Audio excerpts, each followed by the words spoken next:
3 into 2n minus 4 into 2 to the power n minus 2,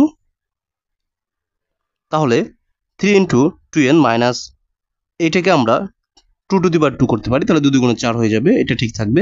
2 into n minus 2, 2 to the power n minus 2, আচ্ছা গেল। এবার আমরা এটাকে যেরকম আছে সেরকমই রাখতে পারি। এবার এটাকে যেহেতু গুণ আকারে আছে, আমরা জানি গুণ থাকলে যোগ হয় আর ভাগ থাকলে বিয়োগ হয়, তাহলে আমরা এই দুইটাকে পাওয়ারকে যোগ করতে পারি, যেহেতু বেস দুটি একই আছে, তাহলে যোগ করে নিলাম 2 প্লাস n মাইনাস 2। এবার 3 ইন্টু 2n এখানে আছে, এবার এটাকে আমরা মাইনাস, এটাকে ক্যালকুলেশন করি, 2 আর 2 প্লাসের আছে এবং মাইনাসের আছে, দুটি কেটে গেলে 2n থাকে। এবারে আমরা এখান থেকে 2n কে কমন নিতে পারি, যেহেতু এখানে 2n আছে এখানে 2n আছে, আমরা দুটোকে কমন নিতে পারি। তাহলে 2n কে কমন নিলে